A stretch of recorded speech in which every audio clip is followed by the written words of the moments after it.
Sermão no livro do profeta Ageu, capítulo de número 1, versículo de número 3.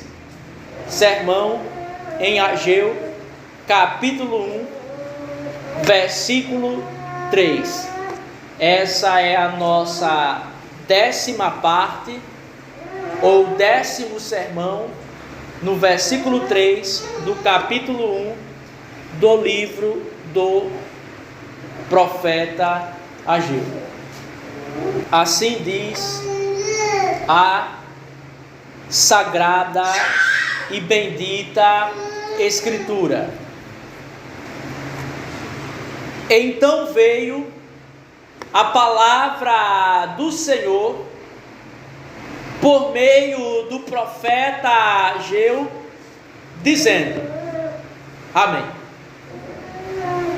No último sermão, no livro do profeta Ageu, irmãos, nós analisamos com atenção sobre como o Espírito Santo trabalha por meio das Escrituras para continuar ensinando a igreja. Nós vimos que não é somente parte da obra maravilhosa de Deus, o Espírito Santo, inspirar a Escritura. Não é somente parte da sua obra da redenção, inspirar aqueles homens sagrados para escreverem as palavras de Deus, ou em sua completude, em todos os livros, a palavra de Deus. Mas também é parte de sua obra maravilhosa a iluminação do povo de Deus, para que, iluminados por Ele, possam receber e confessar a verdade a qual Ele revelou. Então há uma dupla obra do Espírito em relação à igreja. Ao dar a Escritura a nós, ao inspirar os livros sagrados, a qual podemos ter a certeza que é a imutável palavra de Deus, mas como também nos iluminar, para que venhamos entender e compreender as verdades aqui reveladas e recebê-las. Porque não nos basta ter meramente as letras das Escrituras, se não as entendemos. Não nos basta ter somente acesso ao livro. É necessário recebermos a verdade a qual o Senhor nos entregou aqui. É necessário confessarmos de coração as doutrinas a qual Ele deu. Isso é também parte do papel do Espírito Santo na obra da redenção. Ele não nos deixou meramente com o livro sagrado, como se por nós mesmos devêssemos entender ou descobrir as verdades e as doutrinas que Ele deu. Ele não nos deixou com um manual ou com um mapa, para que pela nossa própria inteligência, para que pelos nossos próprios conhecimentos viéssemos a saber o que Ele quer. Não, o Espírito Santo assegurou, o próprio Deus prometeu, se vinculou, e louvado seja Ele por isso, por toda a eternidade, que iria e que irá conduzir e guiar os cristãos em toda a verdade bíblica ao longo da história. De modo que não somente teremos o livro, mas iremos genuinamente entendê-lo e verdadeiramente professarmos aquilo que a santa palavra de Deus ensina. E essa promessa, irmãos, a qual vimos desde a parte 8 do 8º sermão, em Isaías 59, versículo 21, ela é uma promessa doce e cheia de conforto, mas que nossos corações, embora já tenhamos ouvido alguns sermões tocando nessa promessa, ainda são lentos para captar. Mas entendam, Deus não nos deixa por si, vagando num mundo cheio de confusões. Deus não nos deixa perdidos no mundo, quando tantos senhores, ou pretensos senhores, querem nos vincular com seus mandamentos, com suas imposições, com suas ideias, com suas teorias. Não, o Senhor se compromete a ser perpétua, para sempre, e constantemente o Mestre Supremo da Igreja, através da sua própria revelação. Assim nós vimos que ele, se comprometendo a ser o Mestre Supremo da Igreja, estabeleceu meios comuns, ou meios ordinários, isto é, meios a qual podemos frequentemente ir para ouvirmos a sua própria voz. Não precisamos ir a um homem que se chama Sumo Pontífice, um Papa. Não precisamos ir a um beco, uma esquina, para encontrar um profeta, ou uma mega igreja, para encontrar um falso apóstolo. Ou nem precisamos ir em uma introspecção em nossos próprios corações, porque o coração é demasiadamente enganoso. Não. Os meios a qual o Senhor prescreveu que podemos recorrer para ouvir a sua voz é a pregação e o ensino fiel da sua própria palavra. É a Escritura, a fonte de todos os consolos, é o ensino dela, a dissipação, isto é, o terminar de todas as confusões que sobrevêm a nós. E lembremos-nos aqui, irmãos, para que possamos perceber o quanto isso é verdadeiro, isto é, que o Senhor estabeleceu meios comuns de recorrermos para ouvirmos a sua voz, e que este meio é o ensino da sua palavra, e que isto tira as confusões que estão sobre nós.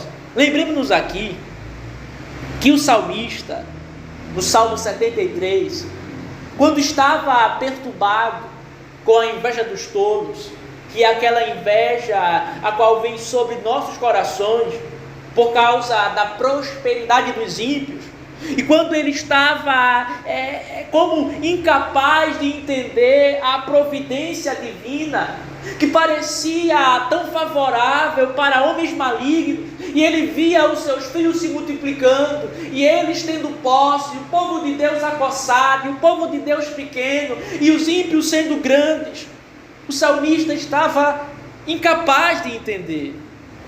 E qual foi a solução? Ele diz no Salmo 73, versículo 17: até que eu fui ao santuário de Deus, então entendi o seu fim. Até que eu fui ao santuário de Deus, então eu entendi corretamente aquilo que me afligia. Mas o que havia no templo que pudesse fazê-lo entender corretamente? Será que eram as paredes, as colunas altas, o brilho do bronze e do ouro a qual Salomão ali colocou? De modo algum. O santuário, irmãos, se refere ao local onde a lei estava guardada, onde os ministros, que eram os sacerdotes da época, ensinavam a lei diariamente ao povo, e onde ali o Altíssimo era cultuado. Então, percebam, havia uma confusão, uma inquietação que pairava sobre a mente do salmista, e ele não entendia porque os ímpios prosperavam. Mas quando ele foi no local aonde estava a leitura da lei, quando ele foi à lei do Senhor, quando ele foi para o ensino da palavra de Deus, então ele entendeu aquilo que antes a sua mente não alcançava, que esses homens são colocados em lugares altos, mas como que um deslize ou num instante o Senhor os fará escorregar. Mas vejam como foi que ele conseguiu entender: quando ele recorreu ao meio a qual o Senhor instrui o seu povo. E se olharmos, e faço questão de ler Salmo 73, versículo 16 e 17, diz assim: quando eu pensei em conhecer isto, foi doloroso demais para mim. Quando ele tentava descobrir por si mesmo, usando sua própria razão carnal, ele não conseguia, até que fui ao santuário de Deus. Então entendi o seu fim. Deus, irmãos, prescreveu a sua palavra e o ensino dela como o meio a qual podemos tirar todas as confusões, os erros e o caos a qual vem sobre as nossas mentes. Foi ao ir ao santuário, ao templo de Deus, onde a lei era ensinada, onde ela era pregada, que o salmista teve sua mente esclarecida. Esclarecer vem de luz, luz que vem sobre as mentes para dissipar as trevas. Não é quando você olha para o seu próprio coração, mas quando você vai até o ensino fiel da palavra de Deus. Esse é o meio, irmãos, pelo qual o Senhor Jesus Cristo ensina ao seu povo, pelo ensino das Escrituras. Não é através de visões, de papas, de bispos, de anjos, de profecias ou de sonhos, mas é por meio das Escrituras. Só que essa verdade, ainda que seja tão elementar e tão básica, ela não encontra, irmãos, morada no coração da cristandade ou do mundo cristão moderno. E muitas vezes nós estamos ouvindo essa verdade repetidas vezes, e ainda assim parece que ela não penetra profundamente a nossa alma. E porque o mundo moderno não consegue compreender uma verdade tão básica e tão elementar, e até diria repetitiva. A razão disso, irmãos, é porque a Escritura não é vista como algo sobrenatural. A Escritura não é vista pela maioria daqueles que dizem hoje cristãos, ou até por nós mesmos, como algo sobrenatural. Notemos, irmãos, que em todo o sistema entusiasta, pentecostal, que é a palavra moderna para os entusiastas, o sobrenatural está desconectado da revelação bíblica. Ora, o cristianismo, irmãos, certamente é uma religião sobrenatural, e por duas razões principais ou fundamentais. Primeiro, porque Deus falou aos homens e fez a sua palavra escrita. Isso é sobrenatural. Você não olha para uma flor, uma planta e vê ali o Senhor falando que há uma salvação, que há um pacto, que há uma aliança. Deus falou aos homens. Deus falou a Noé, a Abraão, a Isaac, Jacó, a Moisés, aos santos profetas, aos apóstolos, e fez esta palavra escrita. A palavra eterna irradiou, rasgou o tempo e se fez escrita. É algo sobrenatural. O segundo ponto sobrenatural da religião cristã, de forma central, é que a palavra pessoal, o eterno Filho, Deus bendito para todo sempre, se encarnou. Deus se encarnou. Uma mensagem veio do mais altos céus para homens pecadores. E que belo que podemos pensar que o próprio Deus eterno nasceu do ventre de uma mulher. Essas coisas, irmãos, são sobrenaturais. A existência da Sagrada Escritura, a verdade da encarnação do Eterno Filho, são verdades que não podem ser alcançadas pela razão. E nem a natureza em seu curso natural poderia nos fornecer. A natureza, se colocasse uns bilhões de anos, ela jamais poderia formar a palavra de Deus. Se deixássemos a natureza há bilhões de anos, ela não poderia fazer uma virgem ter um filho, e este filho seu próprio Deus vivo. Só que o pentecostalismo, irmãos, ele separou o aspecto sobrenatural da religião, do único Deus sábio que se revela na Escritura e na encarnação. Ele separou o sobrenatural do Deus que se revela em Cristo, do Deus que se revela na Escritura, justamente para o quão incríveis e sensacionais são as coisas que nos acontecem. Vejam que grande mudança na religião.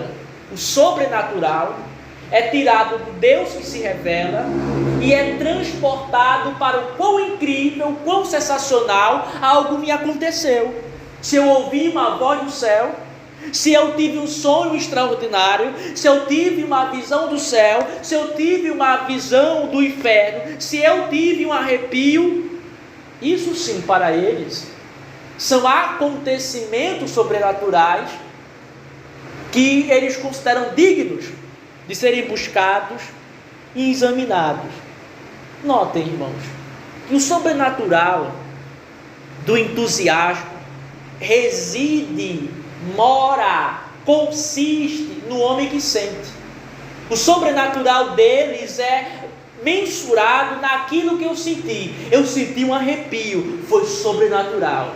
Eu vi uma visão dos céus e do inferno, sobrenatural. De tudo baseado naquilo que o homem sente, ou em quão incrível, ou em quão foi sensacional, ou deixou entusiasmado. Mas o sobrenatural bíblico consiste nisso. Deus se revelou, Deus se fez homem, Deus nos deixou a sua própria palavra. Nós temos a mente revelada do Senhor. E por isso, que quando o nosso texto diz: então veio a palavra do Senhor por meio do profeta Ageu, dizendo, qual é a grande maravilha aqui? A grande maravilha não é o que os judeus sentiram após ouvirem o profeta falando. A grande maravilha não é eles terem, porque o próprio Senhor os suscitou, é reconstruir o templo. A grande maravilha é que Jeová falou, que o Senhor irrompeu sobre eles na sonolência que eles estavam. O sobrenatural não é o quão impactado eles ficaram, mas que o Senhor dos Exércitos, por meio da sua palavra, os tirou da negligência e do temor carnal. Só que nós devemos, irmãos, nos aprofundar ainda mais nisso, porque essas duas visões distintas, diferentes, sobre o que é o sobrenatural na religião, conduzem também a duas formas diferentes de entender a vida cristã. A partir do ponto do que eu entendo que é o sobrenatural, há uma forma de ver a vida cristã entusiasta e há a forma bíblica. O entusiasmo, porque ele entende que o sobrenatural reside no homem, ou mensurando quanto o homem acha incrível o que acontece com ele, então ele procura todas as formas de continuamente repetir as emoções que ele sentiu. A vida cristã para o pentecostal, para o entusiasta, é a procura contínua, constante de repetir experiências sensacionais ou incríveis.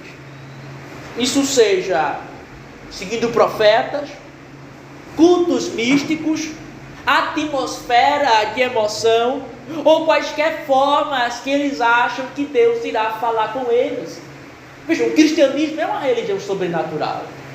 O homem tem esse senso ou essa inclinação ao transcendente, ao que é sobrenatural, acima da natureza.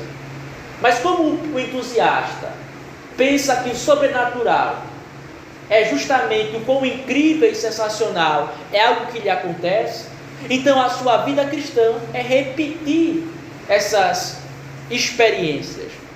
Mas o cristianismo bíblico, ele, por entender, irmãos, que o sobrenatural reside no fato que Deus já se revelou na Escritura e em seu Filho Jesus, então ele busca essa revelação e o aprofundamento nela pelos meios ordenados pelo seu próprio autor.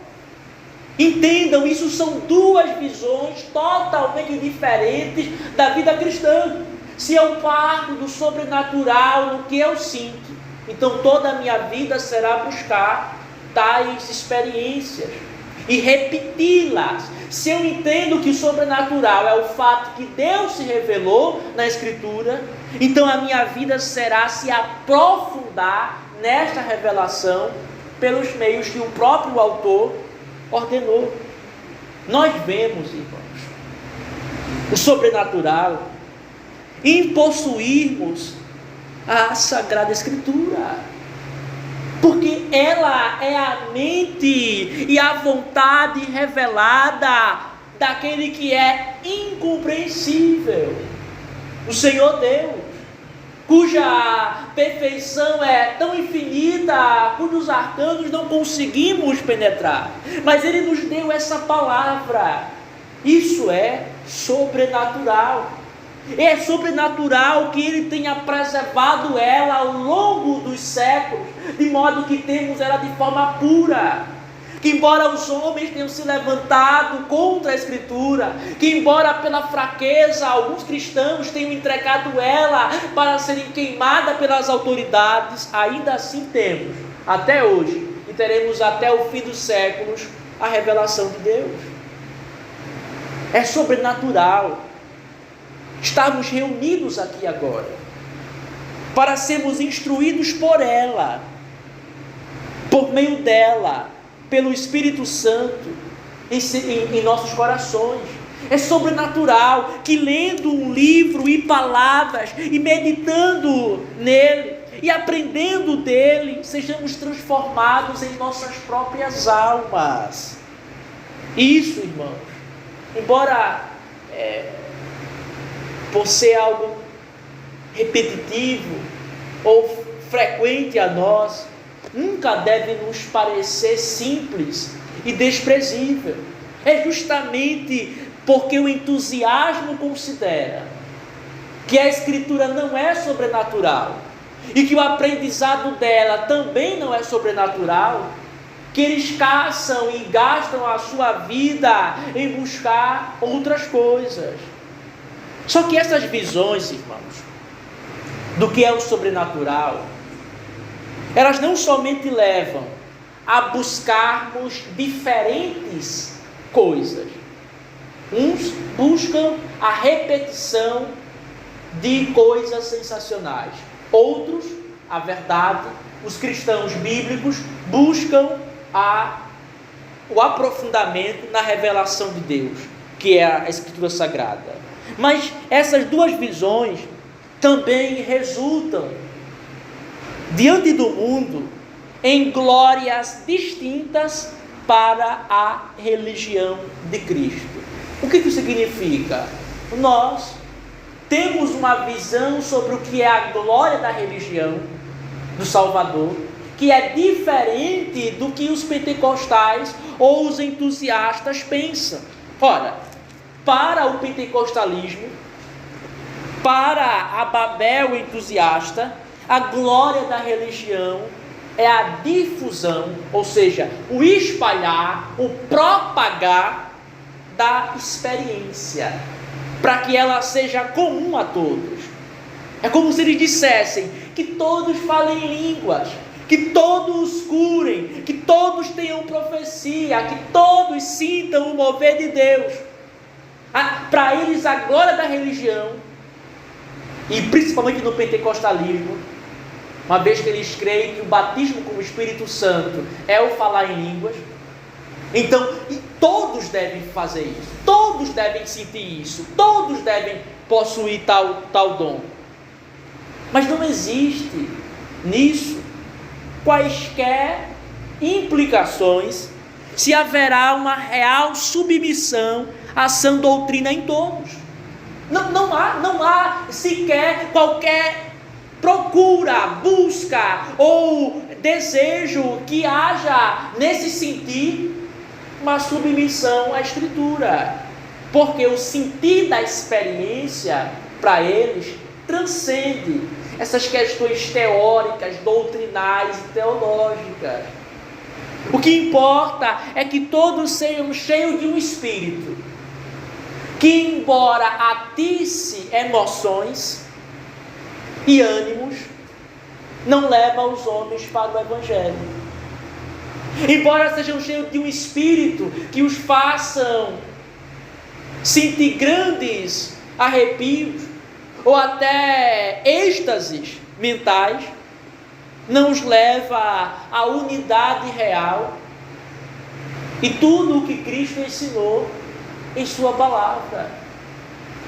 É a glória da religião, irmãos, para um movimento entusiasta, a flutuação ou o pico de sentir, de experiências, não importando o que você crê.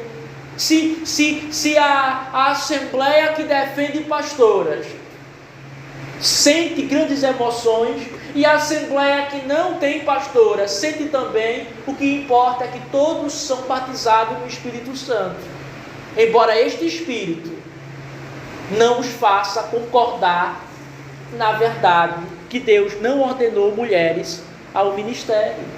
É o Espírito que os fazem pensar alguns séculos atrás, como falei, ao século passado, que não podem assistir televisão. E agora o Espírito que diz que eles podem. Vejam, para o entusiasmo, a glória da religião está desconectada da submissão ao que Deus diz. A glória da religião é o difundir, do sentir, de todos terem a mesma experiência. Mas o cristianismo bíblico, irmãos, a glória da religião é a revelação de Deus. Jesus Cristo, a palavra encarnada, e a Escritura, que é a palavra escrita. Para o cristianismo bíblico, a glória da religião é Jesus Cristo, que é a revelação do Pai e a submissão de todas as pessoas, de todos os povos, de todas as nações a Ele. Vejam como o profeta Isaías descreve os tempos de pureza da igreja. Isaías 2:1. E vejamos, se comparemos, Isaías 2:3, se corresponde ao padrão entusiasta. Vejamos, Isaías 2:3, o que é a glória da religião. Isaías 2:3. E muitos povos irão e dirão: vinde vós, e deixa-nos subir ao monte do Senhor, em direção à casa do Deus de Jacó, e Ele nos ensinará a respeito de seus caminhos, e nós andaremos nas suas veredas, pois de Sião sairá a lei e a palavra do Senhor de Jerusalém. Qual é a glória aqui da religião? É que todos os povos, sejam citas ou bárbaros, gregos ou judeus, todos eles irão à igreja, a Sião, para serem ensinados na sã doutrina. A glória da religião é a difusão, o espalhar, a propagação da sã doutrina por meio do ministério da igreja. A glória da religião é o espalhar da palavra de Deus que reforma as vidas. será quando os povos da terra, irmãos, forem à igreja para aprender o que o Senhor disse em sua santa lei. Agora, o profeta Isaías não diz que sairá de Sião duas leis, nem diz que sairá de Sião duas palavras, mas a única lei e a única palavra do Senhor. Então a glória da religião não é quando há multidoutrinas ou uma confusão de doutrinas. Isso é um entusiasmo, porque o entusiasmo coloca a difusão da religião, ou melhor, a glória da religião na experiência comum, porque para eles o sobrenatural é o sensacional ou incrível às suas emoções. Então você pode crer em várias doutrinas diferentes e não há mal algum. Só que aqui o profeta Isaías mostra outra coisa, que quando os povos vierem até a igreja para aprenderem a verdade, de Jerusalém e de Sião sairá uma única lei e uma única palavra. Qual é a consequência disso, irmãos? É que haverá unidade na verdade acreditada, na verdade ensinada e na verdade confessada. Por qual razão?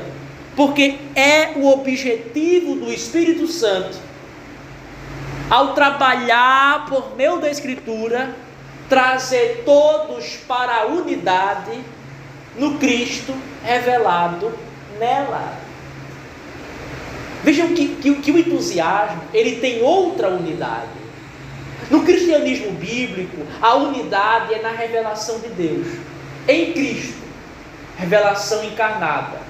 Na palavra, revelação escrita. No entusiasmo, não há unidade na revelação de Deus. É a unidade na experiência comum dos homens. Mas o Espírito Santo não está trabalhando agora na igreja para que todos nós possamos dizer: tive a mesma experiência. Isso é infantilidade. O Espírito Santo está trabalhando agora, irmãos, para que todos possam dar a mesma resposta à seguinte pergunta feita pelo próprio rei: mas vós, quem dizeis que eu sou? Mateus 16:15. Essa é a pergunta a qual o Espírito Santo está trabalhando em todo o seu povo, para que possamos com uma só voz dar a mesma resposta: tu és o Cristo, o Filho do Deus vivo, aquele que havia de vir, como os profetas predisseram, o único rei, o único sumo sacerdote do seu povo, a quem nos entregou todas as coisas necessárias para a glória de Deus, a salvação dos homens. Essa é a pergunta, irmãos, que perdura ou que atravessa os séculos. Mas vós, quem dizeis que eu sou? Quem é Cristo? É uma pergunta que demanda a doutrina acerca de sua revelação, acerca de sua pessoa, acerca de sua obra, acerca de suas prerrogativas. O trabalho do Espírito com a Escritura é levar exatamente o povo de Deus a uma só voz e uma só mente responder essa indagação. Só que a pergunta do espírito entusiasta ou da religião entusiasta é outra. Enquanto a pergunta do cristianismo bíblico é: vós, quem dizeis que eu sou? Para que nós possamos ter unidade exatamente na doutrina e em Cristo.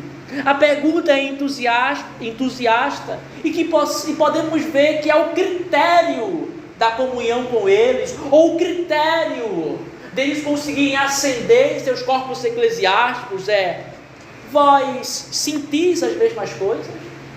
Ou tu teve essa experiência? Ou já aconteceu isso contigo?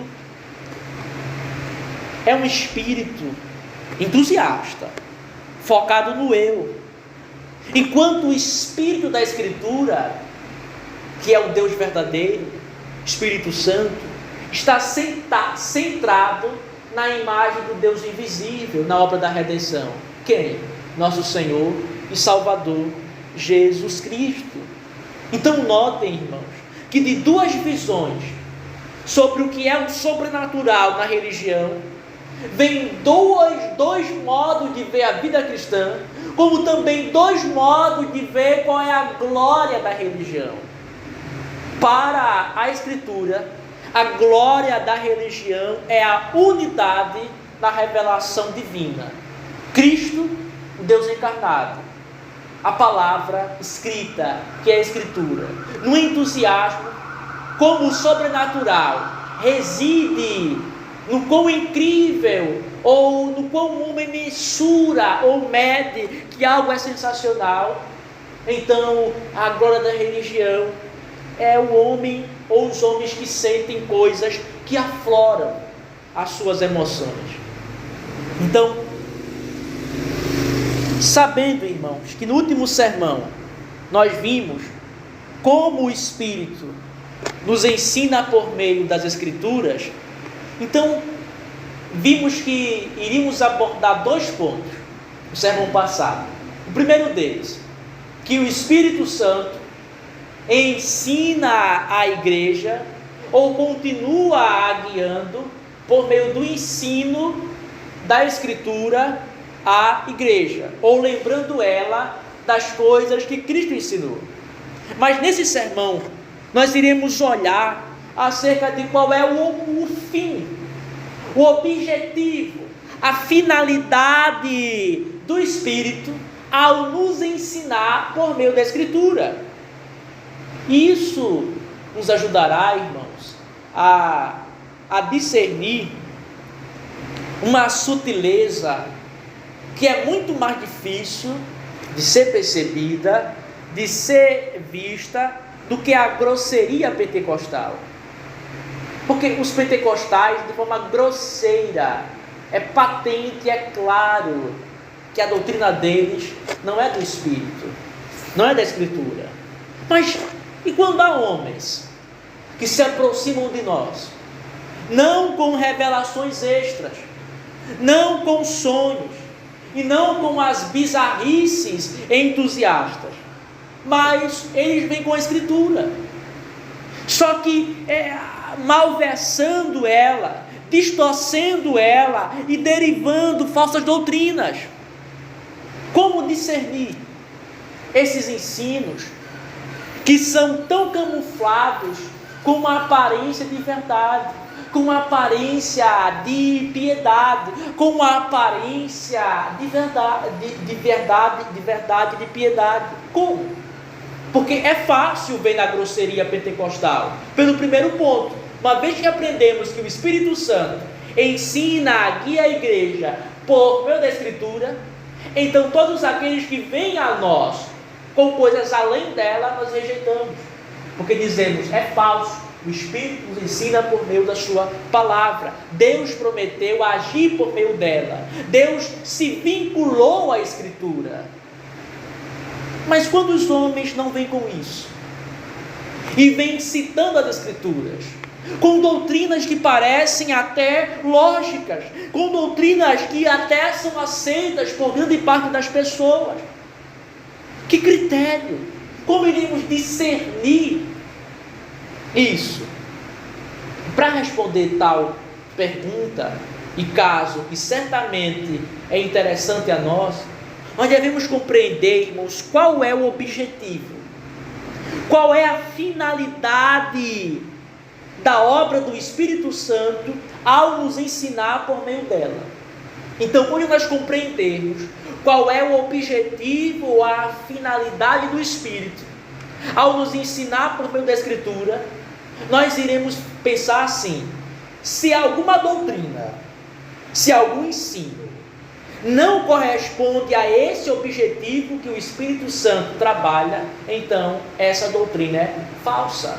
Então, qual é, irmãos, esse segundo ponto? É que o Espírito Santo conduz a igreja sempre O Espírito Santo sempre, sempre, sempre conduz a igreja para uma doutrina que glorifica ao Senhor Jesus Cristo. Repito, todas as doutrinas a qual o Espírito guia a igreja por meio da palavra de Deus, glorifica, torna verdadeiramente célebre o nome do Salvador. Vamos ler João 16:14. E eu peço aos irmãos que deixem suas Bíblias abertas no Evangelho de João. João 16:14.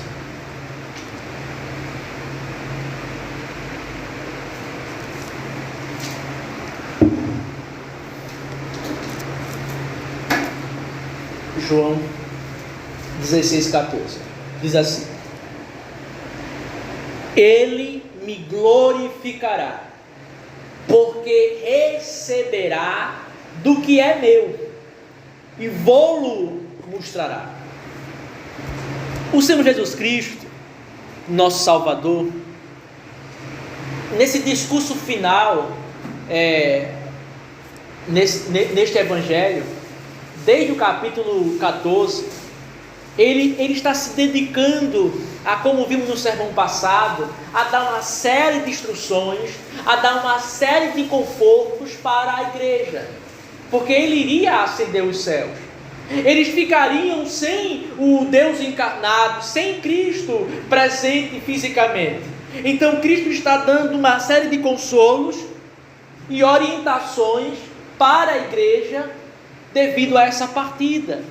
E Jesus Cristo, ele dedica boa parte desses capítulos, do 14 ao 16, a mostrar qual é o papel da terceira pessoa da Santíssima Trindade, Deus, o Espírito Santo.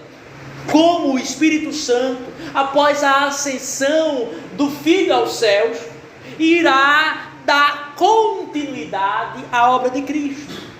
O ponto de Cristo é: eu subirei aos céus, mas o Espírito, que é Deus, dará continuidade à minha obra, transmitindo as graças que eu comprei. Tudo que nós temos, irmãos, quanto à santidade, foi comprado por Cristo. A fé a qual você tem, Cristo comprou. A santidade a qual você está trabalhando, Cristo comprou. A paciência a qual você busca ter, Cristo comprou. A castidade a qual você busca ter, Cristo comprou. Então, todas as graças compradas por Cristo. Então, é papel do Espírito agora fortalecer ou dar as graças que o Redentor comprou. É fortalecer a igreja, como já vimos em João 14, 26, por meio da instrução na verdade.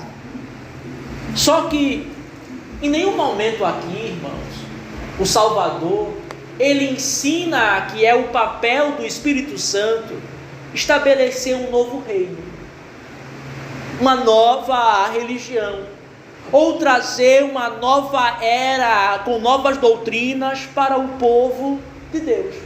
Não existe isso, que é uma ideia essencialmente entusiasta e herética, de dizer assim: o Antigo Testamento foi a era do Pai, então há a era do Filho, e agora surgiu os novos tempos, a era do Espírito, aonde há novos mandamentos, uma nova religião, uma nova forma de culto. Esse pensamento, em grau maior ou menor, está presente em todo o movimento entusiasta. Mas não é esse o papel do Espírito Santo. Porque como o Espírito Santo irá glorificar a Cristo? É através da transmissão daquilo que é de Cristo. Vamos ler com atenção para entendermos isso, irmãos. João 16,14, o Salvador diz sobre como o Espírito irá glorificá-lo. Ele me glorificará, porque receberá do que é meu, e vou-lo mostrará. Ora, Mas o que seria isso? Que é do Filho, que o Espírito recebe e revela à igreja. A resposta para isso, irmão, está no próximo versículo, na primeira frase. Todas as coisas que o Pai tem são minhas. Ora, então tudo o que o Pai tem, o Filho tem. E o Espírito recebe aquilo que é do Filho e mostra, e revela, e instrui a igreja. Então o Espírito revela aquilo que o Filho tem do Pai.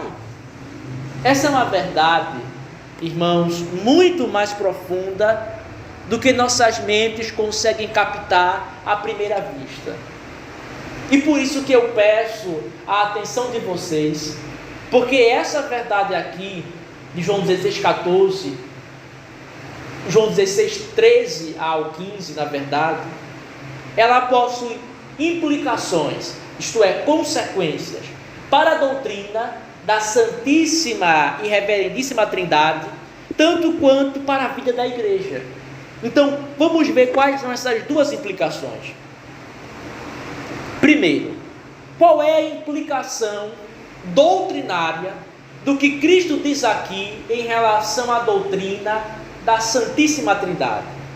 Essa passagem, irmãos, ela nos mostra a santa e inescrutável doutrina da processão eterna do Espírito. Nós sabemos, e é verdade da fé, que na unidade da divindade há três pessoas da mesma essência, poder e eternidade: Deus o Pai, Deus o Filho e Deus o Espírito Santo. O Pai não é de ninguém, não é gerado nem procedente. O Filho é eternamente gerado do Pai. E o Espírito Santo é eternamente procedente do Pai e do Filho.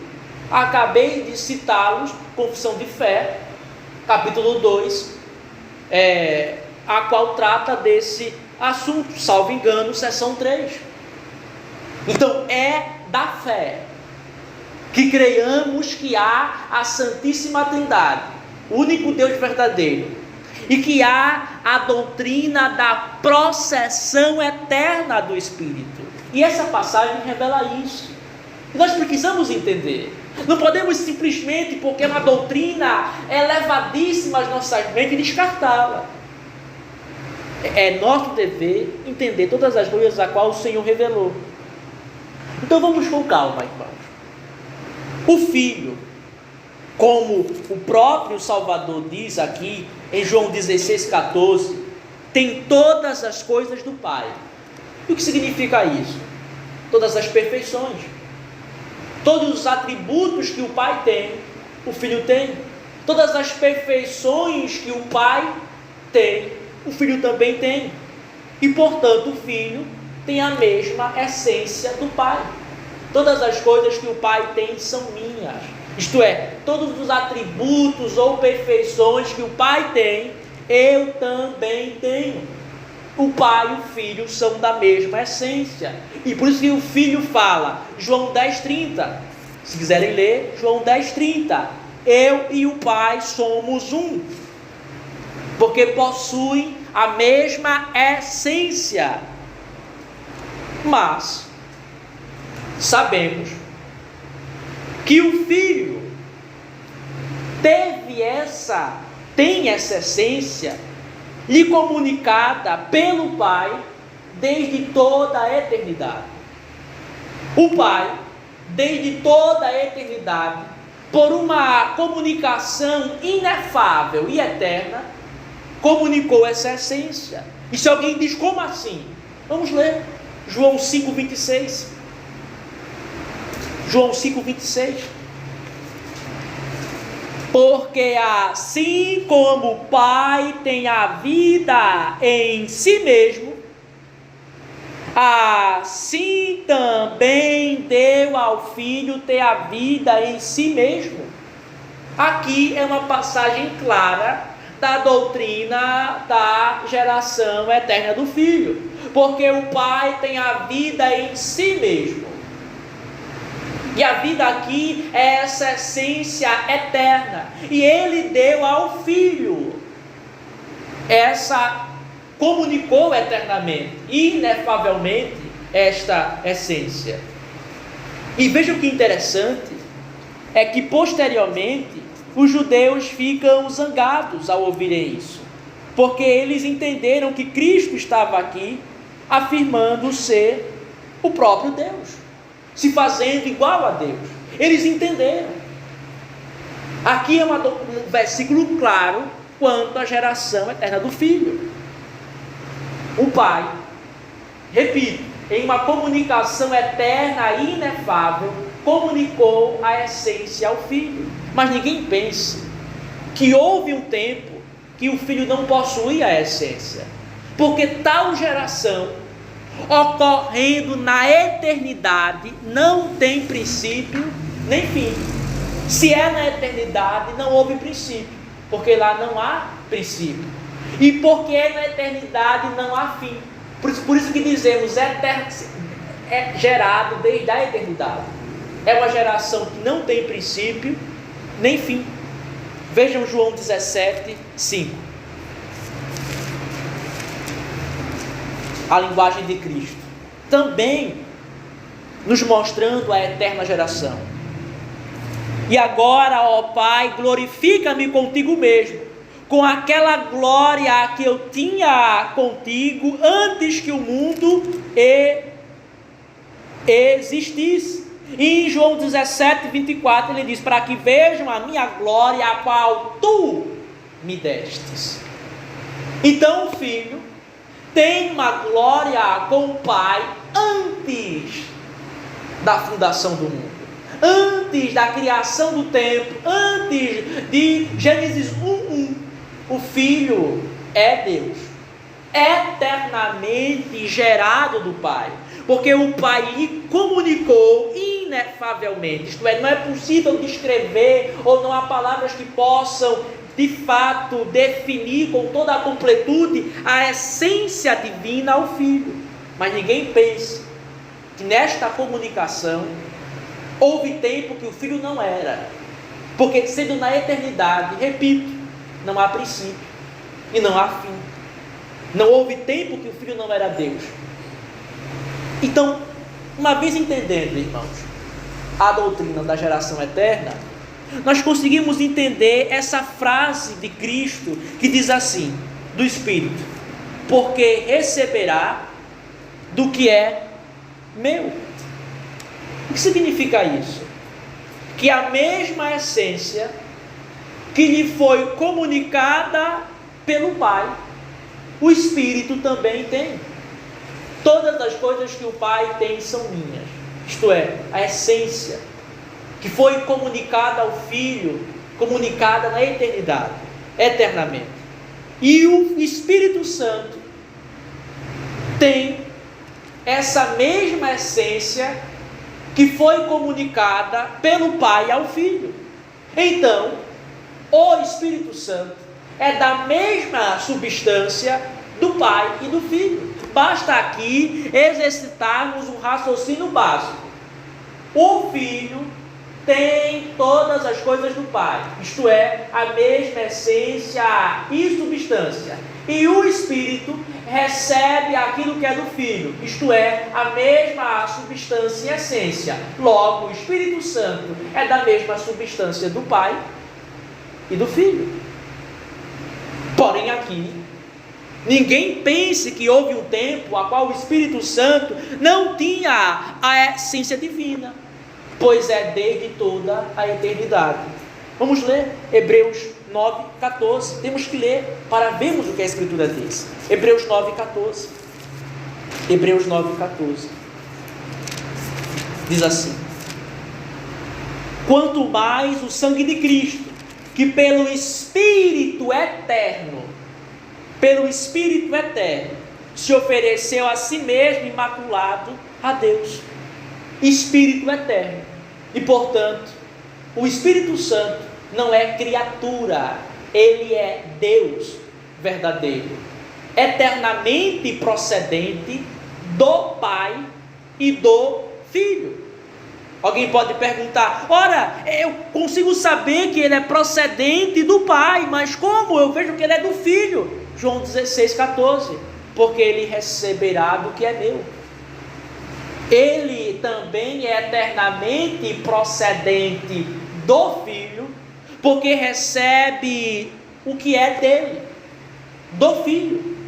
É da fé, é doutrina da fé. Creiamos, e repito, na unidade da divindade há três pessoas, da mesma essência, poder e eternidade: Deus o Pai, Deus o Filho, Deus o Espírito Santo.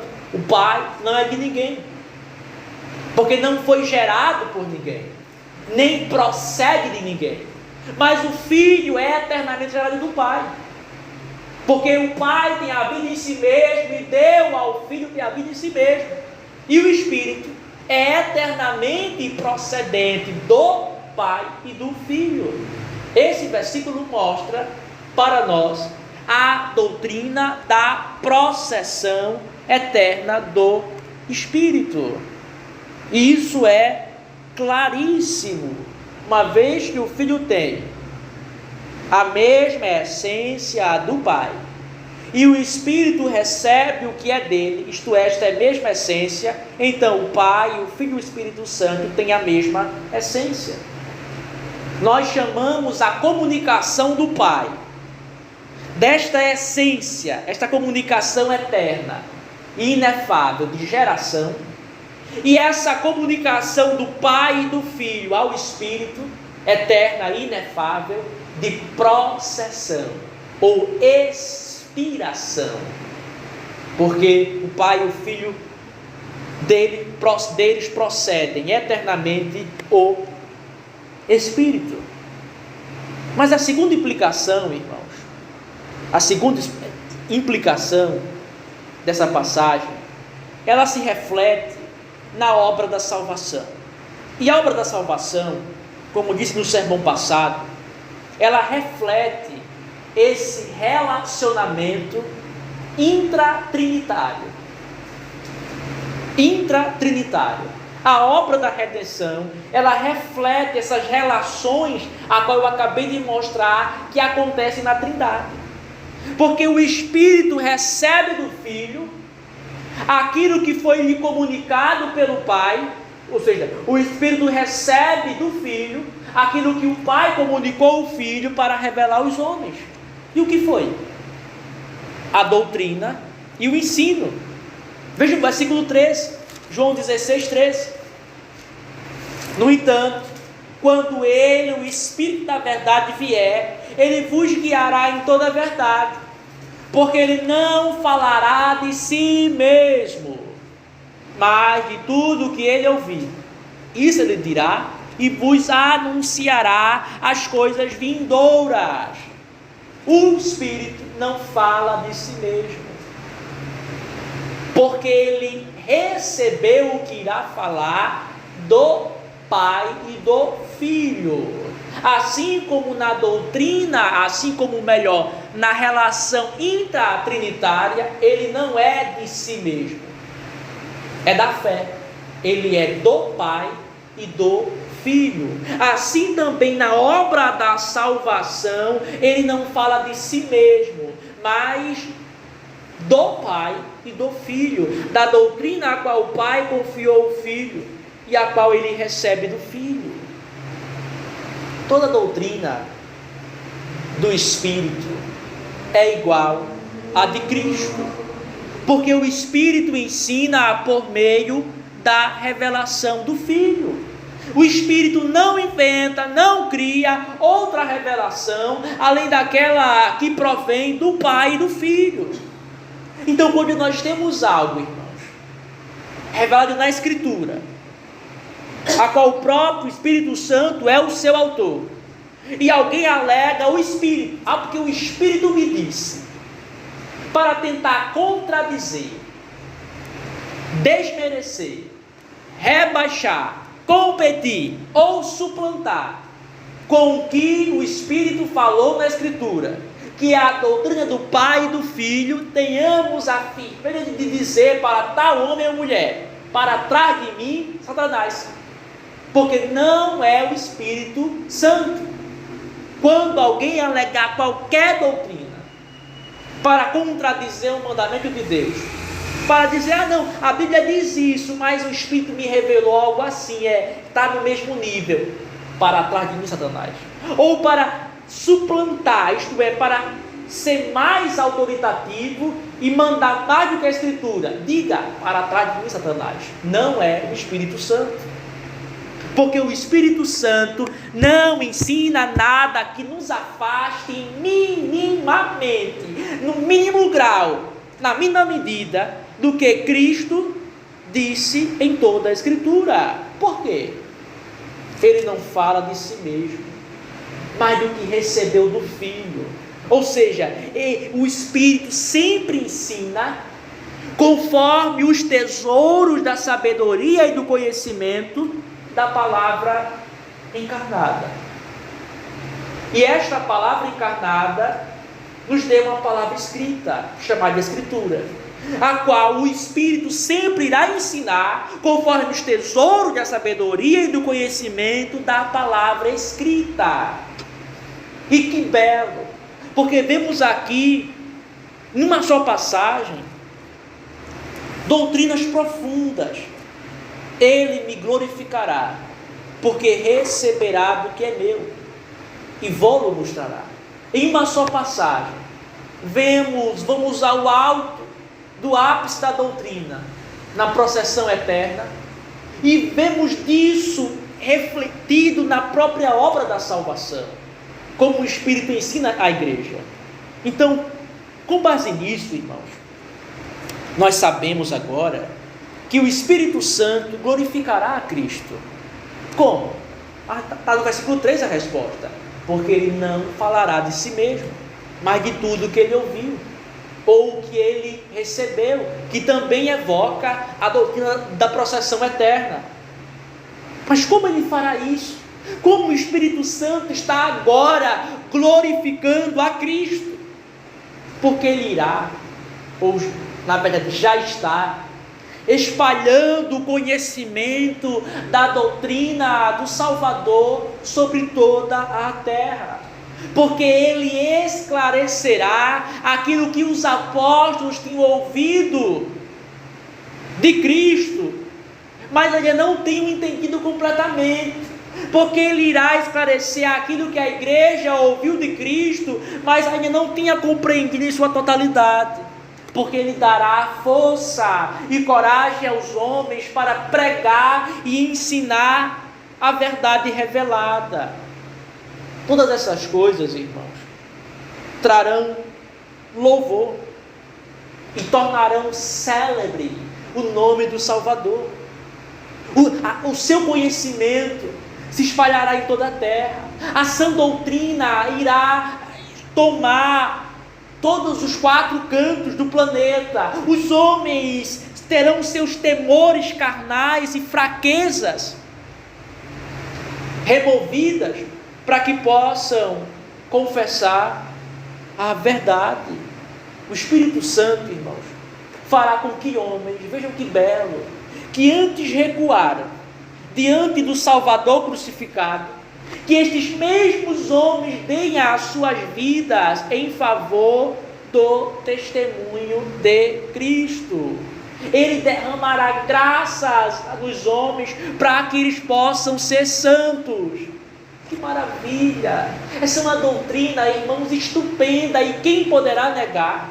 Quem dirá que o Espírito Santo não tem feito essa obra na terra? Eu vos darei alguns exemplos que ele tem feito.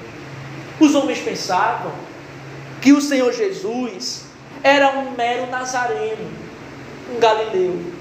Mas o Espírito Santo mostrou e difundiu em toda a terra que Jesus é o Deus vivo que se encarnou.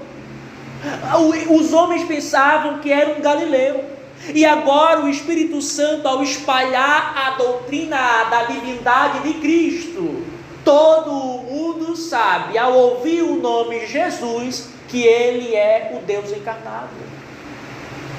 Os reis e as potestades da terra se levantaram para perseguir a Cristo no seu corpo, que é a igreja, e o próprio Cristo em seu tempo de humilhação. Só que o Espírito Santo fez com que os reis, os poderes civis da terra, entendessem que deveriam se dobrar diante de Cristo e promover, proteger a igreja. Os fariseus julgavam a doutrina do Salvador como uma obra de incautos. Já veio da Galileia algum profeta, como se fosse uma doutrina de aprendizes. Mas o Espírito Santo fez com que a doutrina do Salvador fosse e seja o objeto de deleite e de estudo dos mais sábios homens que pisaram na terra. Digo e afirmo, não houveram mais sábios homens que pisaram na terra do que os grandes pais reformadores e puritanos e covenantes. Aquilo que os fariseus repugnavam e imputavam como doutrina de incautos, as mentes mais brilhantes pelo Espírito se engajaram, se empenharam, se gastaram nisso. O mundo estava perdido no culto pagão e cheio de superstições. Mas o Espírito Santo, espalhou em toda a terra que Deus é adorado somente por meio do seu Filho, conforme Ele ordenou em sua santa palavra. E todos os cultos pagãos foram sendo tirados. Os templos pagãos foram derrubados para que só adorasse o único Deus verdadeiro, Deus o Pai, Deus o Filho e Deus o Espírito Santo. O mundo vivia, irmãos, na atrocidade, na carnalidade, nos prazeres e na luxúria. Mas o Espírito Santo, quando espalhou a doutrina da santidade do Salvador, deu graças aos homens para que eles se tornassem tão santos que nem essa terra, como disse em Hebreus, era digna deles. Que fez homens que eram tão cheios de luxúria serem tão castos por causa da doutrina de Cristo. Vejam como o Espírito, irmãos, tem glorificado a Cristo em toda a terra. Ele tem feito homens santos, tem dado graça, tem espalhado uma doutrina a qual, quando ouvimos, quando recebemos, redunda em glória ao Salvador. Porque toda a condução, toda a instrução e todo guiado Espírito na história sempre glorifica a Cristo, sempre o torna o mais louvado, mais reverenciado, adorado, obedecido e santificado em nossos corações. Quando o Espírito age, a sua doutrina sempre é mais amada, sempre é mais professada. Os seus ensinamentos são sempre mais estudados, são sempre mais praticados. E tudo isso, irmãos, está essencialmente ligado com a propagação da verdade. Porque é dito, Ele me glorificará. Como? Porque Ele não falará de si mesmo, mas de tudo que Ele ouvir, isso Ele dirá. Irmãos, entendam o modo como o Espírito Santo trabalha na obra da redenção para glorificar o Senhor Jesus é através do ensino da verdade bíblica, da propagação e da transformação dos homens. A glória da religião não é vocês sentirem experiências sensacionais e incríveis. A glória da religião é justamente o conhecimento de Deus revelado na Escritura, se espalhando pela terra e dominando os homens. Pois quando o profeta Isaías fala sobre Cristo, que virá um renovo, um broto de Jessé, ele promete o quê? O Senhor Deus, Isaías 11:9, porque toda a terra, porque a terra estará cheia do conhecimento do Senhor, como as águas cobrem o mar. Quando haverá o ápice da religião? É quando o conhecimento de Deus, revelado na Escritura, que transforma os homens, reforma suas vidas e os fazem crer corretamente e cobrir a terra, como a água cobre o mar. Só que, uma vez que isso está posto em nossos corações, nós devemos entender, irmãos, que não há verdadeira glorificação ao Senhor Jesus onde habita o erro, ou onde a falsidade é mantida. Porque veja, uma vez que o Espírito glorifica o Filho por meio da verdade escriturística, por meio da verdade bíblica, ele faz o Senhor ser mais exaltado, reverenciado e adorado. Então, onde não existe a verdade, ou onde ela é mesclada com vaidades e corrupções dos homens, a consequência é que não há ali glória genuína ao Salvador. Mas talvez vocês se perguntem em seus corações: mas aquelas pessoas que creem em falsidades, elas não parecem estimar grandemente a Cristo? Elas não estão o louvando com as mãos levantadas, chorando, de joelhos? Essas pessoas, quando ouvem o nome de Jesus, não o consideram célebre, famoso. E aqui, irmãos, precisamos distinguir uma coisa: há uma glória verdadeira e há uma glória falsa. E a glória falsa a Deus, ela sempre acontece quando confundimos o que é bom e mal. A Santa Escritura diz, Isaías 5:20: ai dos que chamam mal de bem e o bem chamam de mal. O que significa, irmãos? Muitas pessoas prestam algum louvor a Deus ou glória a Deus porque pensam algo sobre o Senhor que não é bom e não é verdadeiro.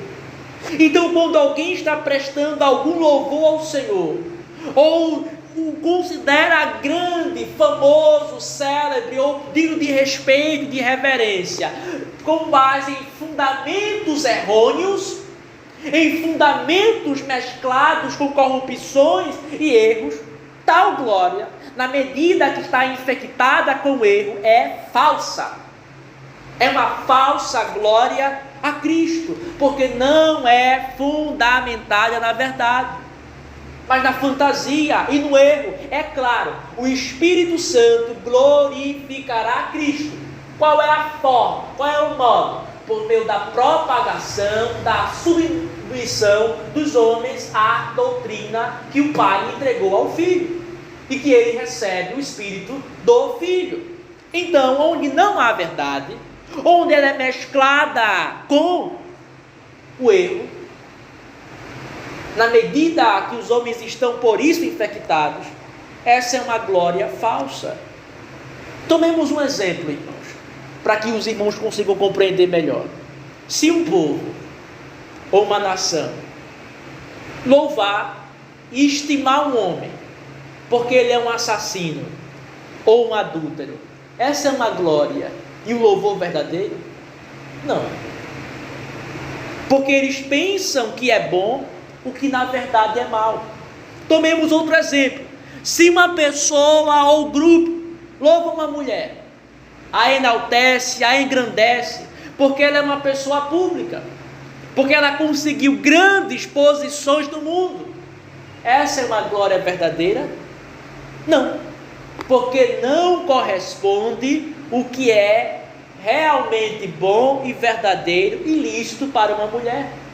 Quando nós louvamos ao Senhor, o engrandecemos, porque pensamos algo sobre Ele que não é verdadeiro, que não é bom, essa é uma glória falsa. Porque a glória verdadeira é inseparável da verdade. Não importa se as pessoas estão enganadas ou seduzidas, elas prestam uma falsa glória a Deus. Quando o estimam, quando celebram o seu nome, quando pensam que ele é algo que ele não é na verdade. E existem muitos exemplos disso, irmãos, na modernidade. E eu vou dar exemplos grosseiros, para que os irmãos entendam isso melhor. Vamos começar pela multidão ateia, ou indiferente a Cristo. Existe neles alguma estima pelo Senhor Jesus. Eles o louvam pelos seus ensinamentos do amor ao próximo. Consideram o Salvador um grande homem. E talvez quando nós vemos esses ateus e ímpios falando sobre o Senhor Jesus, até ficamos alegres com suas boas palavras sobre o Salvador. Vemos que há uma certa glória e louvor entre eles em relação a Cristo. O respeitam, é um mestre, um grande homem. Mas essa é uma glória falsa. Porque para eles Cristo não foi mais que um mestre da moral.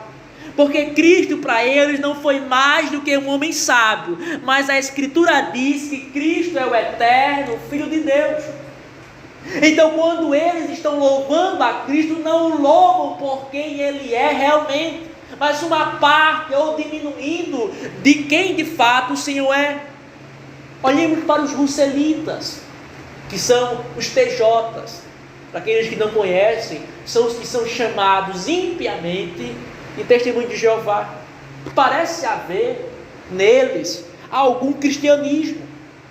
Se vestem aparentemente com boas roupas, dizem que Jesus é o Salvador, dizem que respeitam o Novo Testamento, dizem que ensinam e que estimam os ensinamentos de Cristo, mas é uma glória falsa, porque eles não acreditam que Cristo é Deus. O Cristo deles é um Cristo que não é Deus, e um Cristo que não era, é o Cristo diário, o herege, é o Cristo dos socinianos, outros hereges, não é o Cristo das Escrituras. Então é uma glória falsa. Olhemos também para a religião dos maometanos. Os muçulmanos acreditam que Jesus é o Messias, que o Messias, que é Cristo, derrotará o anticristo. Os muçulmanos acreditam, e eles fazem videozinhos na internet, dizendo: olha aqui, não, nós também estudamos Jesus, ele é um profeta, ele é o Messias, ele vai derrotar o anticristo. E talvez algum de vocês fiquem até: olha aí, os muçulmanos respeitam o Salvador. É uma falsa glória, porque eles não acreditam, porque eles negam a sua divindade, porque negam a sua morte, porque negam a sua ressurreição. Olhem para os papistas, que acreditam que Jesus é Deus e o Salvador, mas colocam milhares de intercessores no lugar de Cristo, outras centenas de pessoas cujos méritos podem nos salvar, que exaltam a Virgem Maria pecaminosamente, como podendo expiar os pecados, como sendo falsamente uma corredentora, ou atribuindo a ela palavras excessivas. Eles roubam a glória do Senhor, e portanto não há verdadeira glória a Cristo entre os papistas. Observem os hereges arminianos. Eles louvam a Cristo e o consideram como seu Salvador, afirmam os seus maiores defensores do seu amor e de sua bondade, mas a doutrina deles rouba a glória de Cristo como Salvador, porque coloca sobre os homens, de modo que os homens são seus próprios salvadores, porque cabe a eles decidirem no final se o Senhor poderá ou não salvá-los, porque eles imputam fraqueza a Cristo ao dizer que Ele não consegue preservar a sua própria igreja. Todos esses, irmãos, ateus, russelitas, maometanos, papistas, arminianos, são ladrões da glória de Cristo. Não há verdadeira glória ao Salvador entre eles, porque não há verdade. Só que todos esses exemplos, irmãos, são grosseiros. Basta que nós exercitemos um pouco o pensamento, são tão evidentes que veremos que não há glória real a Cristo entre eles. Mas se há alguma dificuldade entre nós de entender isso, saiba, é devido à influência do pentecostalismo. Porque o pentecostalismo trocou a verdade pela emoção ou a externalidade. Então, nós vemos as pessoas com as mãos levantadas, de joelhos, com alguma devoção, com alguma expressão facial de religião, e pensamos, ali são cristãos, ali há uma verdadeira glória a Jesus. Falso. A verdadeira glória a Cristo. E este é o critério principal e que deve ter primazia. Quando Cristo é glorificado por meio da verdade. Essa é a forma como o Espírito glorifica ao Filho. Não nos enganemos, irmãos, com superficialidades. Perguntamos a eles o que Cristo perguntou aos seus discípulos. Mas vós, quem dizeis que eu sou? Dizei a mim que é este Cristo que vós adorais. É o da Escritura? Se for, então há ali verdadeira glória ao Salvador. Mas se não for, não há glória verdadeira. Só que nós precisamos examinar, irmãos, duas formas sutis que não glorificam a Cristo. Ou melhor, duas doutrinas sutis que estão tomadas no mundo agora cristão e que não glorificam de forma verdadeira ao Senhor Jesus Cristo. A primeira delas, irmãos, é a doutrina ímproba, ímpia do Estado laico. O Estado laico nega a glória do ofício real de Cristo. Vamos ler Apocalipse 1:5.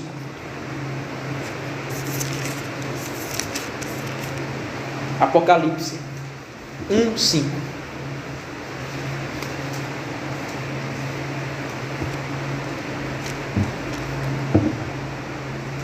Diz assim: e de Jesus Cristo, que é a fiel testemunha, o primogênito dos mortos e o príncipe dos reis da terra, a ele que nos amou e nos lavou de nossos pecados em seu próprio sangue. A primeira doutrina, irmãos, sutil e hoje infelizmente confessada por grande parte dos cristãos, aonde nega a glória de Cristo em seu ofício real, é a doutrina do Estado laico. A igreja moderna, irmãos, ela é uma igreja contrária ao domínio mediador de Cristo. Não porque ela diz abertamente, Cristo não é rei. Não é isso. Não é porque eles façam uma oposição aberta a Cristo como rei, mas porque quando irão explicar o que é Cristo ser rei, eles esvaziam isso de toda a robustez e força. Mas o apóstolo João diz aqui que Cristo é o príncipe dos reis da terra. E a palavra para príncipe aqui, arcon, significa governador. Ele é o governador dos reis da terra.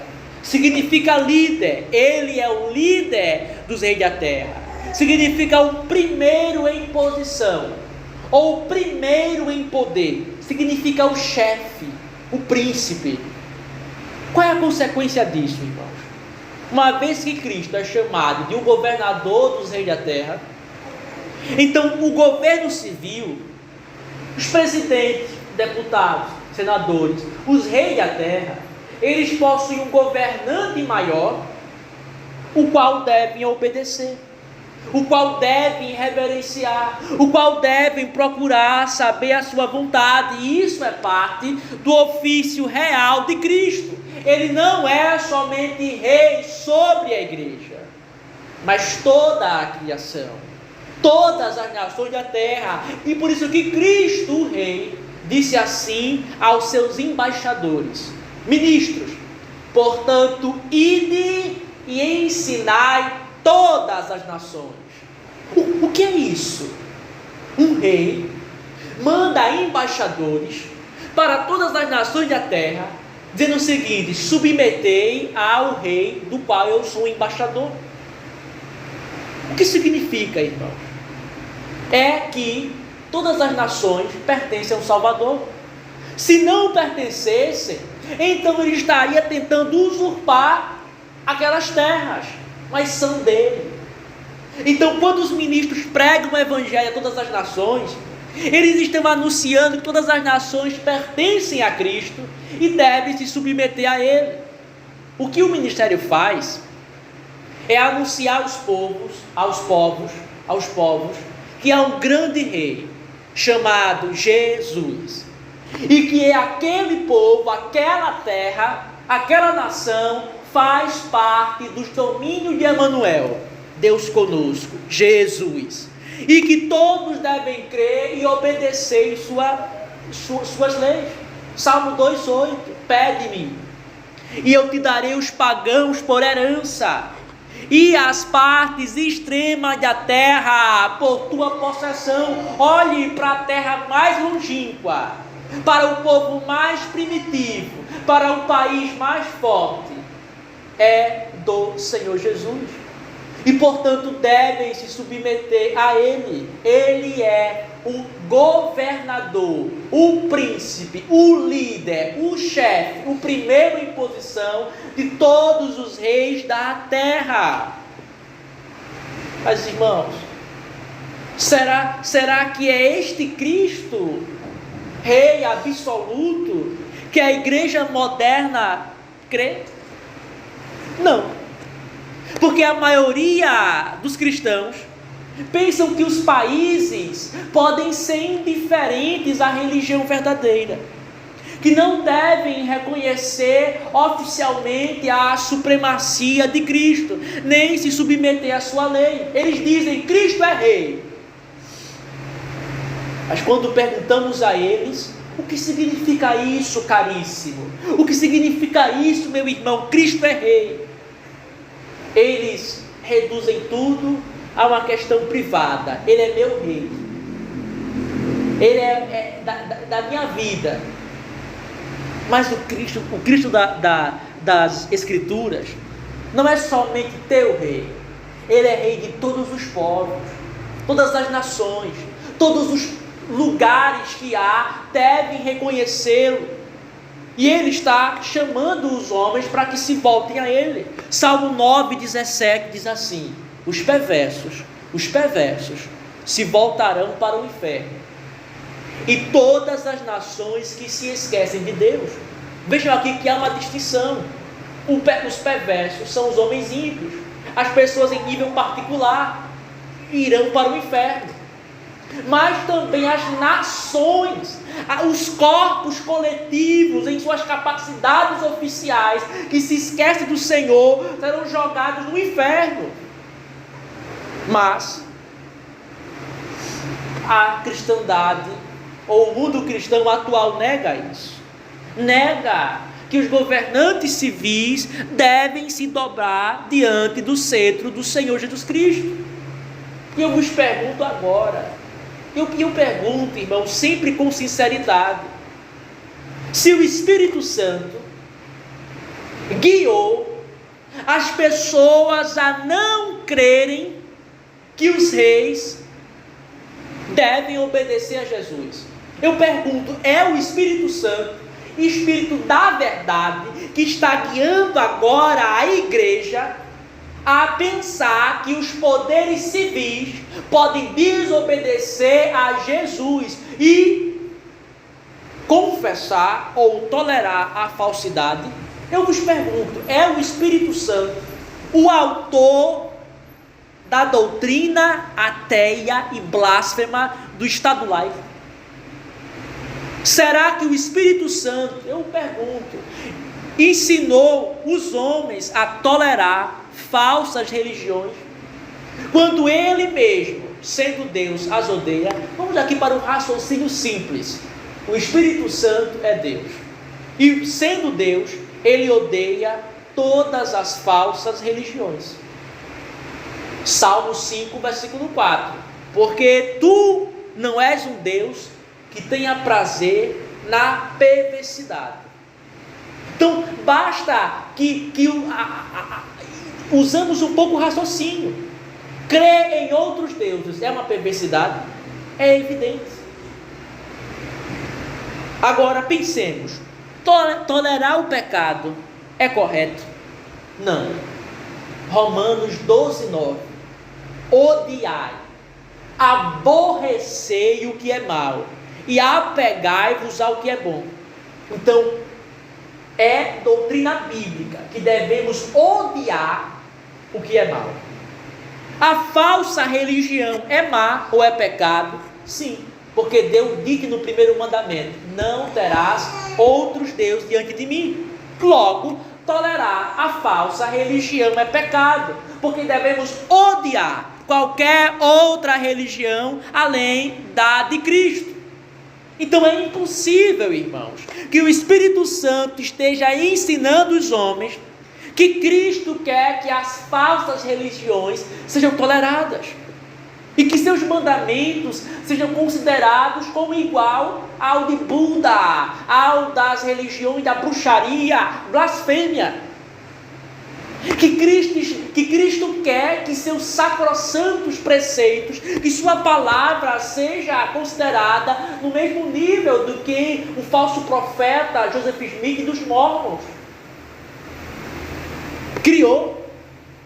Que os reis da terra considerem a sua santa religião como tão digna de reverência, de atenção, como o que os homens inventaram. Vejam, irmãos, qual é a glória que a doutrina do Estado laico traz ao Salvador? E ele me glorificará.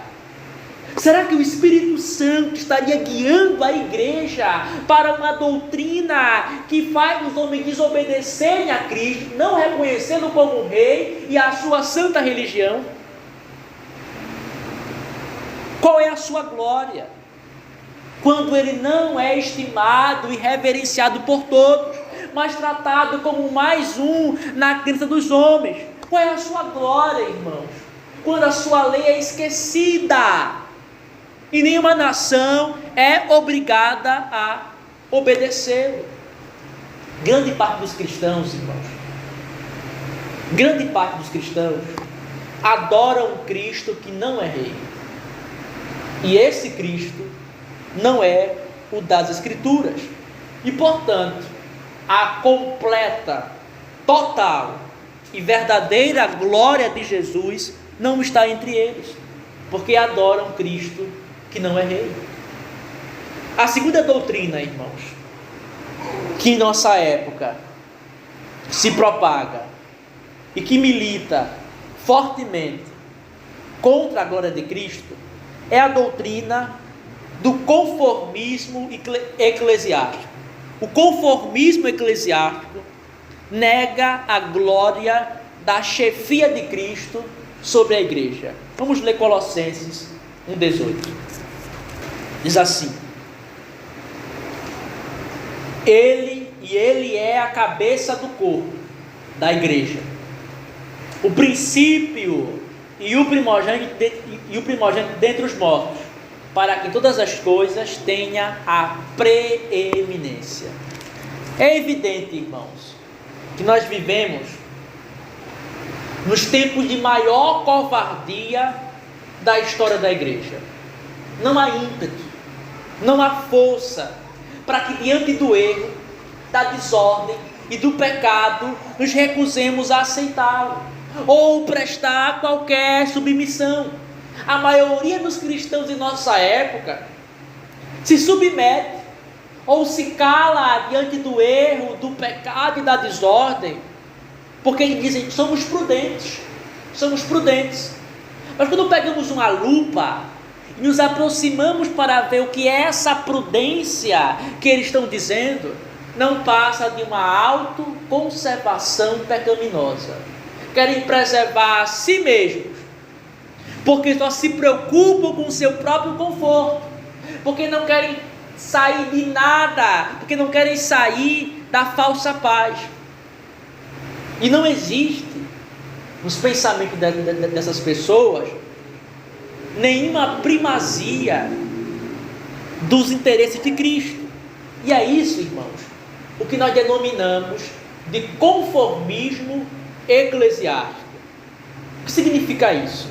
É quando nós nos submetemos a falsas doutrinas, a um culto corrompido, e nos moldamos a isso, porque não queremos atritos, porque queremos preservar a nossa posição, porque não queremos entrar em desconforto, porque não queremos lidar com a batalha em prol da verdade.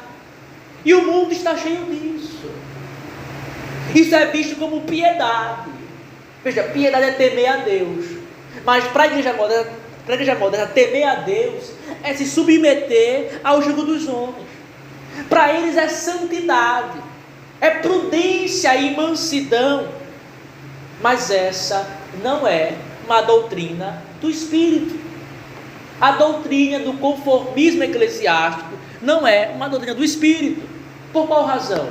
Porque nega a glória de Cristo ser o único cabeça da igreja. O que significa isso, irmãos? Cristo ser o único cabeça da igreja. Ele é o chefe. Ele é o mestre supremo do seu povo. E, portanto, todas as suas leis devem ser obedecidas. Não devemos fazer nada além do que ele ordenou. Sua vontade é a lei. Vejam o que Paulo diz aqui em Colossenses 1,18. Para que em todas as coisas Cristo tenha a preeminência. O que significa aqui a palavra preeminência? Tenha o primeiro lugar. Para que em tudo Cristo seja supremo. Ou seja, os seus mandamentos, as suas ordens, o seu culto, o seu governo devem estar em primeiro lugar. Mas também, e esse é o grande ponto que o conformista eclesiástico não consegue entender, é que Cristo deve ser o primeiro lugar também em suas considerações. Porque há tanta submissão ao erro. Porque quando eu vos falo que é necessário se apartar do culto corrompido ou da doutrina falsa, vós pensais assim, e eu? Isso não é um pensamento bíblico, e eu não, mas o que Cristo diz. Porque ele está sendo atacado, porque a sua honra está sendo vilipendiada, mas vós pensais em vocês mesmos. Porque Cristo não tem preeminência em vossas considerações. Então vocês pensam, eu irei ficar sem igreja, sem comunhão dos santos, irei ficar sem isso, sem aquilo. Como se estar onde Cristo é desonrado fosse comunhão dos santos, fosse culto, fosse algo verdadeiro ou fiel. Porque Cristo não tem a preeminência em vossos corações. Porque a primeira coisa que vós pensais é se você vai perder o seu conforto, vai perder a amizade, vai ficar um pouco só. Isso é o espírito do conformismo eclesiástico. E qualquer pessoa, grupo ou corpo eclesiástico que nos tente para nos desviar da vontade de Cristo, que é lei suprema, porque em tudo ele deve ter preeminência, ou seja, em tudo a sua lei e vontade deve estar em primeiro lugar. Então tal pessoa, grupo ou corpo eclesiástico, ao tentar nos desviar da vontade do Salvador, está usurpando aquilo que é direito exclusivo e inalienável de Jesus. É uma tentativa de roubar a sua primazia. Irmãos, entendam, esse conformismo tira a prioridade, a primazia de Jesus em nossas considerações e decisões, para que nós nos importemos com o que é confortável, com o que não é. Nos dou um exemplo. Já demonstramos que aquela igreja chamada IPB nega o reinado ou que Cristo é rei. Nega porque defende a doutrina do Estado laico. E eles impõem isso sobre as pessoas. E ainda assim, muitos sabendo desse erro, se submetem. Porque dizem, é melhor para não criar nenhum problema. É melhor ficar aqui, porque senão eu vou ficar só, ou porque eu vou ficar sem pessoas perto de mim. Vejam, não é Cristo que tem a primazia na mente dessa pessoa. Porque se fosse Cristo, ela pensaria, meu Salvador está sendo desonrado por este corpo eclesiástico corrupto. Como eu posso me submeter, ter comunhão com aqueles que negam a coroa de Cristo? Eu passarei o que for, mas não irei comungar com tais infiéis. Mas não se passa isso. Vocês pensam, mas eu vou ficar sozinho. Não ficará, porque há santos dispersos e há a nossa igreja como bastião da verdade e levantando a bandeira da reforma nessa nação.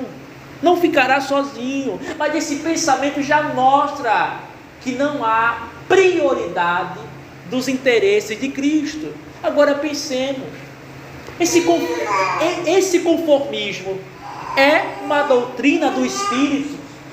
Esse conformismo é uma doutrina que glorifica ao Senhor Jesus?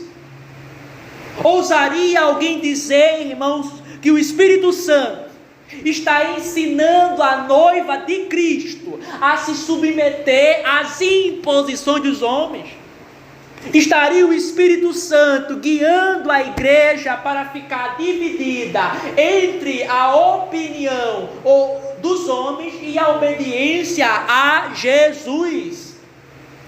É o Espírito Santo que guia o seu povo para que eles amem mais as suas conveniências do que a verdade, assim afastando-se do que Cristo ensinou?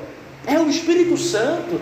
Eu vos pergunto, é o Espírito que lhe está conduzindo em seu coração para permanecer numa igreja cujo culto é aquele que o Rei Jesus não ordenou? Irmãos, basta pensar. Não é o Espírito Santo, é Deus, o Espírito Santo, que está falando no seu coração para que você se submeta a uma doutrina que Ele mesmo não ordenou em sua palavra ou não ensinou. Lá em mensagem blasfêmia, isso é uma blasfêmia contra o Espírito Santo. Pois se fosse verdade que o Espírito Santo está ensinando o seu coração a permanecer no erro, a comungar com o pecado, a ter comunhão com os pecados alheios, se isso fosse verdade, ele não seria chamado de santo. Ele é o Espírito Santo, porque ele santifica o seu povo, porque ele leva a igreja à santidade. Mas vós, quando pensais que ele é o autor do conformismo eclesiástico, é como se ousasses, que blasfêmia, fazê-lo promotor, defensor ou patrono do pecado. Irmãos, eu faço um apelo pelo bem de muitas almas no Brasil, que embora conheçam a verdade quanto à doutrina, o culto e a santidade, ainda persistem em ter comunhão com igrejas corrompidas em nível público. Não é uma corrupção aqui e acolá, mas que publicamente, oficialmente, creem que o bom é mal e chamam o mal de bem, que acreditam que o que é falso é verdadeiro e chamam o que é verdadeiro de falso. Eu peço, pense, reflita um pouco. O Espírito Santo, que glorifica a Cristo, Ele me glorificará. Ele lhe estaria conduzindo, Ele estaria promovendo, Ele estaria concordando com alguma doutrina que não é a vontade daquele a qual Ele foi enviado para glorificar? Não. Ele nunca fará isso. Então, quando você sentir algo em seu coração, para permanecer submisso a uma igreja que chama o bem de mal, que negligencia a verdade, que bagunça com a adoração, não é o Espírito Santo. Isso é o pecado. É Satanás tentando no seu coração e assediando para que você se desvie da verdade. Irmãos, o Espírito Santo só glorifica a Cristo por meio da verdade. Nós temos agora um excelente critério ou régua para distinguirmos uma doutrina, a fim de sabermos se ela realmente é um ensino do Espírito, ou seja, se ela é o ensino do Espírito por meio da Escritura. Perguntemos: glorifica ao Senhor Jesus? Firma os homens ainda mais na obediência a Ele? Faz o seu nome santo ser mais célebre, afamado, reconhecido, reverenciado, de modo verdadeiro em toda a terra? Sim, então essa é uma doutrina do Espírito. Mas se ela engendra dos homens profanação, negligência, comunhão com o pecado, conformismo ou negação, é o pecado. Veja que interessante. O nosso texto diz assim: então veio a palavra do Senhor por meio do profeta Ageu, dizendo. E qual será a mensagem a qual o profeta Ageu irá anunciar a seguir? É uma mensagem totalmente concentrada na glória de Deus, a qual o Senhor reprova o povo por não ter reconstruído o seu templo, ou por ter parado nisso. E veja que interessante, muitos liberais, ao lerem o livro do profeta Ageu, e eu já mencionei isso nas exposições desse livro, eles dizem assim: Ageu, vejam que blasfêmia, vejam quando as pessoas não entendem qual é o fim do Espírito ao ensinar. Dizem assim: olha, o livro de Ageu é um livro estranho, é um livro inferior, ele é um profeta menor do que Miqueias, do que Amós. Por quê? Aí ele diz assim: porque não existe aqui nenhuma denúncia social, não há nenhuma denúncia quanto aos ricos, não há nenhuma denúncia em favor dos pobres, não há nada relacionado ao problema dos homens. É um livro totalmente focado em reconstruir o templo. Essas pessoas não entendem que o papel do Espírito é glorificar a Deus. E por isso esse livro aqui é totalmente focado nisso. Seja reconstruído o templo do Senhor, para que tenhamos em toda a terra um símbolo visível da sua glória. A palavra do Senhor veio por meio do profeta Ageu. Quando a sã doutrina vem até nós, irmãos, quando é a verdadeira doutrina do Espírito, por meio da Escritura, então certamente o principal e maior objetivo não é lhe fazer sentir mais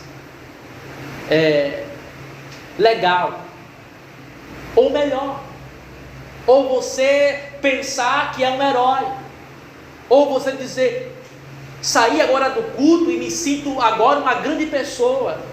Não.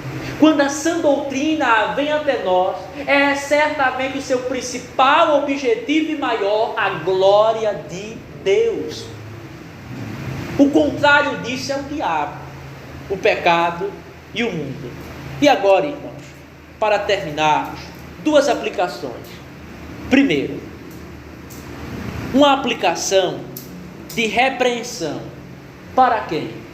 Para todos aqueles que creem e confessam doutrinas que rebaixam ao Senhor Jesus. Vocês devem saber que o Cristo da sua fé é uma fantasia. É uma fantasia. E não temo dizer isso, porque você adora um Cristo que não é Deus, ou um Cristo que não é rei, ou um Cristo que não salva o seu povo, ou um Cristo que não santifica a sua igreja, um Cristo que blasfema, que seria adepto do pecado. Isso é uma loucura, e muito me espanta, que muitos hoje, e vós, ainda penseis que realmente creem no Filho de Deus, quando imputam sobre ele as maiores bizarrices, ou tiram dele o que lhe é próprio. O Cristo de vossa fé é uma fantasia. Larguem essas doutrinas imundas enquanto é tempo, porque, irmãos, chegará o momento que o Senhor Jesus irá abater todos aqueles que nesse mundo o querem rebaixar. Chegará o momento a qual Cristo irá abater todos nesse mundo que querem roubar a sua glória. Veja o que Cristo fala, não sou eu, é Cristo fala, em Lucas 19:27. Mas estes, meus inimigos que não quiseram que eu reinasse sobre eles, trazei-os aqui e matai-os diante de mim. O mesmo pode ser dito de todos aqueles que não querem glorificar Cristo por meio da doutrina verdadeira. Esse Cristo, que agora vocês querem negar a glória dele, para o vosso próprio bem saibam, esse Cristo os verá esmagado diante de seus pés. Arrependei-vos e exaltai o Senhor em vosso coração, pela fé, e com a boca, pela confissão da sua santa doutrina. E agora, irmãos, uma aplicação de consolo. Para quem? Para todas aquelas pessoas que creem nas verdadeiras doutrinas de Cristo, ou seja, aquelas doutrinas que o glorificam, mas vocês se veem ridicularizados, vocês se veem desprezados por todos. Então vem em vossas mentes carnais esse pensamento: veja, eu professo, eu creio, eu defendo uma doutrina que glorifica a Cristo, mas ao professar essa doutrina que glorifica a Cristo, é a mesma que me rebaixa de tal forma que somos considerados a imundície do mundo e a escória de tudo, como disse o apóstolo Paulo em 1 Coríntios 4:13.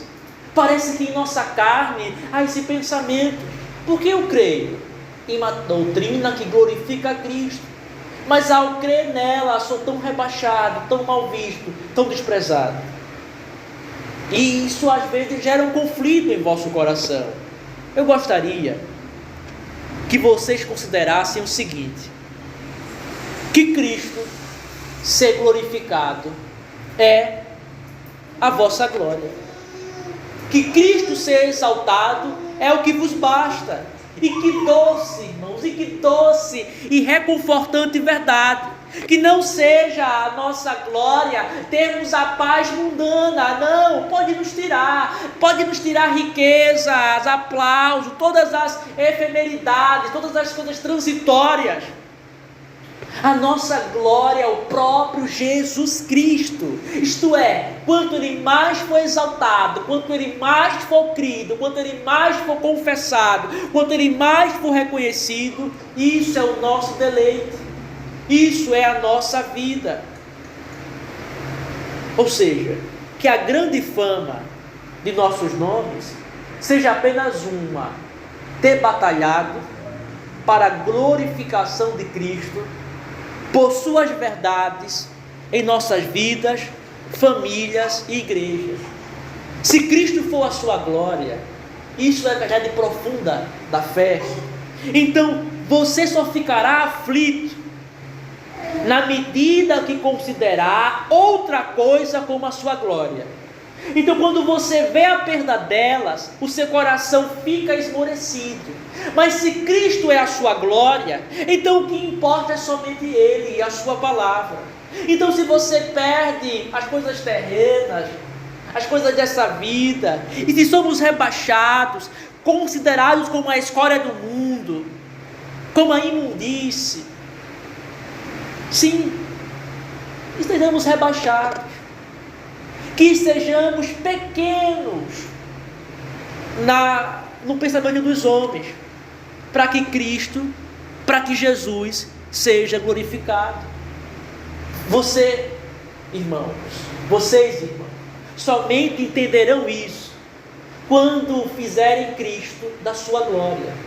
E portanto não há nada que irá mais esmorecê-los. De maneira alguma eu devo me gloriar, exceto na cruz de nosso Senhor Jesus Cristo, para quem o mundo está crucificado para mim, e eu para o mundo, disse o santo apóstolo Paulo, em Gálatas 6,14, Cristo, e só Ele é a nossa glória. Nós vivemos em tempos, irmãos, de confusão, e termino agora.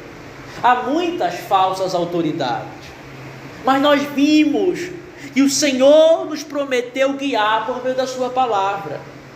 Não estamos sós. A igreja não está sem um capitão. Há um capitão. Mas também saibamos o seguinte, que tudo que se opor à glória de Cristo não é compatível com a igreja. O nosso profeta Ageu, ele está prestes a chamar o povo para restaurarem a maior expressão simbólica da glória divina naquela época. O que era? O templo.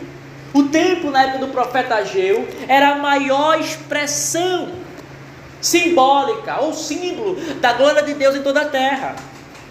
Mas ao mesmo tempo, não nos esqueçamos que o segundo templo é um tipo da igreja. O segundo templo é um tipo da igreja. E o que isso nos ensina? Que somente existe verdadeira glória a Deus na igreja fiel. Deus está aqui convocando os judeus a erguerem ou continuarem a obra da reconstrução do segundo templo. E este segundo templo é um tipo ou aponta para a igreja. O que isso significa para nós? Que só há verdadeira glória a Deus na igreja fiel. Eu não me refiro a quatro paredes, mas entre aqueles que confessam a verdade. Então, se nós queremos, irmãos, fazer a obra que Deus nos incumbiu para a sua glória, se você quer saber qual é o seu propósito, qual é o seu objetivo na terra, para a glória de Deus, trabalhe para erguer novamente a igreja visível, que agora se encontra sob trevas obscuras. Porque, irmãos, a igreja é a escola de Cristo, onde o Espírito ensina a doutrina que glorifica o Senhor. Então que o Espírito Santo, que é bendito para todo ser, o Deus Todo-Poderoso, glorifique a Cristo por meio da sua condução em nossas vidas, em toda a verdade revelada na Escritura. Amém.